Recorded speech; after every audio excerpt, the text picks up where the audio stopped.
इस वीडियो में मैं आप सभी के लिए लेकर आई हूँ पॉपुलेशन बेस्ड क्वेश्चन। ये वीडियो जो कि एसएससी और रेलवे सभी एग्जाम्स के लिए इम्पोर्टेंट ये वीडियो है। क्वेश्चन में है, एक गांव की जनसंख्या P है यदि पहले वर्ष 8.33% बढ़ती है, दूसरे वर्ष 15.33% घटती है, तीसरे वर्ष 14.28% बढ़ जाती है तो P का मान ज्ञात करना है। 3 वर्ष बाद जनसंख्या कितनी दे रखी है? 55,000 रुपये। 55,000 जनसंख्या है, रुपये में 55,000 जनसंख्या है। पहले वर्ष जो दे रखा है कितना है? 8.33। 8.33 देखिएगा परसेंटेज है, क्या है? परसेंटेज है 8 अब ये जो 0.33 दिख रहा है इसका मान 1/3 होता है, तो इसको 8 सही 1/3 लिख सकते हैं। तो इसको आपस में मल्टीप्लाई कर लेंगे, कितना होगा? 24। 24 + 1 यहाँ से आ जाएगा कितना? 24 + 1 25। 25 आ गया, बटा में 3 हुआ। लेकिन ध्यान से सुनिएगा, यहाँ पर परसेंटेज है तो परसेंटेज का मतलब होता है बटा में 100। 100 × 3 300 काटेंगे तो ये हो जाएगा 25। 5 से चला जाएगा और 30 5 से 6 बार में जाएगा, लेकिन यहाँ पर एक 0 एक्स्ट्रा है। फिर इसको काटेंगे 1/12 आएगा। 1/12 आएगा तो पहले वर्ष के लिए क्या बोला गया है? 1/12 आ जाएगा। तो यहाँ पर देख रहे हैं पहले वर्ष के लिए यदि 12 है तो इस 12 पर क्या बोला गया है? बढ़ रहा है, तो 12 पर 1 की वृद्धि करेंगे। जो भी वृद्धि या कमी की जाती है, बढ़ाया या घटाया जाता है, हमेशा इस हर के सापेक्ष में बढ़ाया जाता है। तो यहाँ पर 12 था, 12 से अब ये 1 बढ़ेगा तो 13 हो जाएगा। क्लियर? तो ये पहले वर्ष के लिए है। अब आगे देखिएगा, पहले वर्ष के लिए 12 से 13 आ गया। फिर यहाँ पर दूसरा परसेंटेज यानी दूसरे वर्ष का कितना दे रखा है? 15.33%। देखिएगा 15.33%। वैसे ये थोड़ा सा डिफ़िकल्ट हो जाएगा परसेंटेज निकालना। तो देखिए यहाँ पर क्या हो जाएगा? 15.33 ये जो दिख रहा है ये 7 का यानी 7.69 का ये लगभग में पॉइंट के बाद कोई मैटर नहीं करता है। ये देखिएगा 7 का ये दूसरा मल्टीपल बन रहा है, 7 का दूसरा मल्टीपल बनेगा। वैसे देखा जाए तो 7.69 का मान कितना होता है? 7.69 का जो इस परसेंटेज का फ्रैक्शन वैल्यू क्या होता है? तो 1/13 होता है। 1/13 होता है। 1/13 तो इसका दूसरा मल्टीपल ये बन रहा है 15 वैसे तो 38 बनना चाहिए, लेकिन 33 है, यानी पॉइंट के बाद कोई वैल्यू नहीं होता है, सिर्फ पॉइंट से पहले मैच करना चाहिए। तो यहाँ पर दूसरा मल्टीपल हो रहा है तो 15.38 आता किसका? 7.69 का। तो यहाँ पर इसलिए इस फ्रैक्शन का भी 2/13 हो जाएगा, यानी 2 गुना यहाँ पर 1 का 2 गुना करेंगे, बेस सेम रखेंगे। एक बार फिर से समझा दे रही हूँ, नहीं समझ में आया होगा, देखिएगा कैसे की हूँ। जब भी ऐसे परसेंटेज आ जाए तो यहाँ पर 1/13 सुनिएगा, 1/13 ये तो पता होगा। 1/13 इस फ्रैक्शन का जो परसेंटेज का मान होता है कितना होता है? 7.69 7.69 होता है, ये तो पता होगा। यहाँ तक तो पता होगा। तो इसको क्या करेंगे, जैसे कि इसका डबल कितना होना चाहिए था? तो 7 का डबल 15.38 होना चाहिए था। तो उसी प्रकार यहाँ बेस सेम रखेंगे, जैसे कि यहाँ पर इसका 2 गुना की हूँ तो बेस सेम रखेंगे। और इफेक्ट किस पर पड़ेगा? सिर्फ और सिर्फ अंश पर। तो यानी अंश का 2 गुना कर लेंगे, 2/13, बेस सेम रहेगा। क्लियर? वैसे ही इसी परसेंटेज का 3 गुना भी कर सकते हैं। तो इसका मतलब ये 15.38 की जगह पर 33 दे रखा है, तो इसका मतलब समझ जाइए 2/3 ही 2/13 ही इसका फ्रैक्शन होगा। क्लियर? समझ में आ गया होगा, 2/13 ही इसका फ्रैक्शन होगा।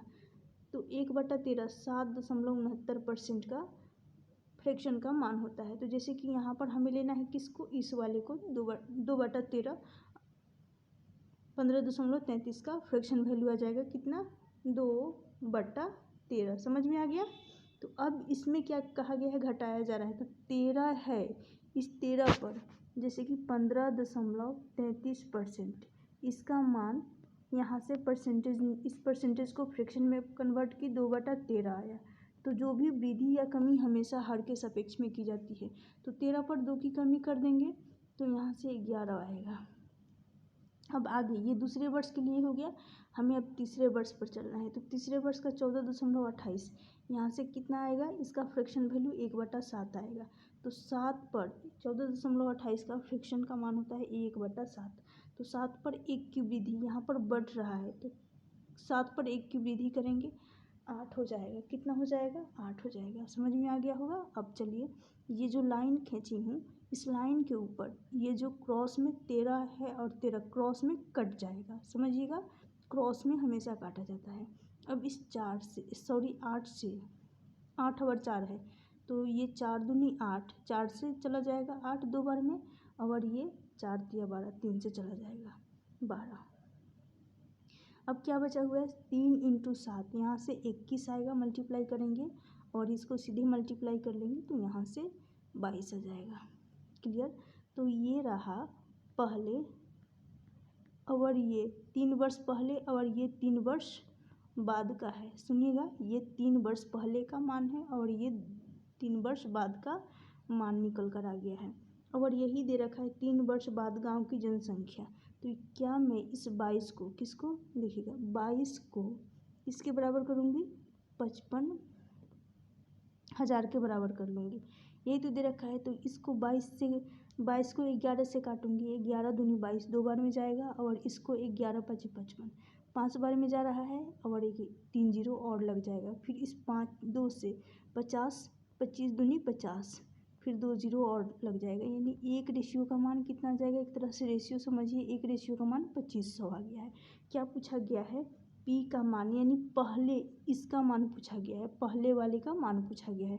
तो क्या मैं इस 21 में 2500 का मल्टीप्लाई करूँगी तो यहाँ से मान निकल कर आ जाएगा। तो 21, 2 शून्य रहेगा, 21 बचे 105, फिर यहाँ पर 21 दूनी 42, तो यहाँ से आ जाएगा 2 और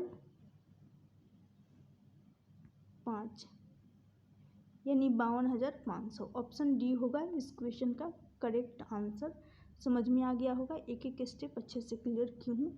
नेक्स्ट क्वेश्चन की तरफ चलेंगे। नेक्स्ट क्वेश्चन देखिएगा, एक गांव की जनसंख्या 7500 है। पहले वर्ष 10% की वृद्धि की जाती है, दूसरे वर्ष 20% घट जाती है, और तीसरे वर्ष फिर से 30% बढ़ जाती है। 3 वर्ष बाद गांव की जनसंख्या निकालनी है।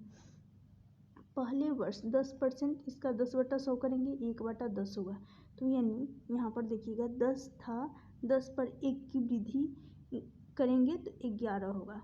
फिर से 20%, 20/100 करेंगे, 1/5 होगा। तो इस 5 के सापेक्ष में 1 की कमी, यहाँ पर 5 था, 5 से अब 4 हो जाएगा।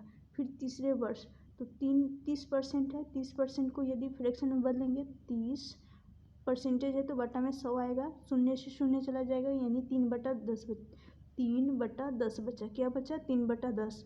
तो 10 तो रहेगा पहले, और इस पर वृद्धि 3 की होगी तो कितना हो जाएगा, 3 की वृद्धि करेंगे तो यहाँ से आ जाएगा कितना, 13। समझ में आ गया होगा, 3 की वृद्धि करने पर यहाँ से 13 आ गया। अब एक लाइन खींचेंगे, और जो कटेगा यहाँ पर कोई कट नहीं रहा है, तो इसको क्या करेंगे, आपस में मल्टीप्लाई कर लेंगे। तो यहाँ से कितना जाएगा, 500, यहाँ से मल्टीप्लाई करेंगे तो यहाँ से 44 × 13, तो यहाँ से आ जाएगा 4 तिया 12, यानी टोटल हो जाएगा 572 आ गया। अब सुनिएगा ध्यान से, एक गांव की जनसंख्या कितनी, 7500 है, यानी पहले ये जो पूर्व का है, पहले का मान यहाँ पर आता है, और ये 3 वर्ष बाद का मान यहाँ पर आता है।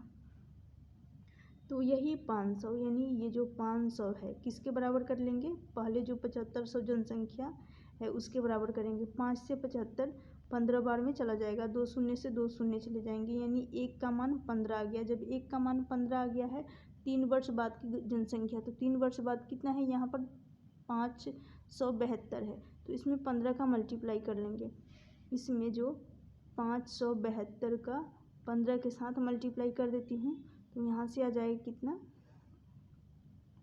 यहाँ से आ जाएगा 15 दूनी 30, 15 सते 105 और 3 8, यहाँ से आ जाएगा 85 मल्टीप्लाई करेंगे तो, यानी 8580, 8580। ऑप्शन बी हो जाएगा इस क्वेश्चन का करेक्ट आंसर। यदि आप सभी को ये वीडियो अच्छी लगी होगी तो लाइक कर दीजिएगा और इस वीडियो को शेयर ज़रूर करिएगा।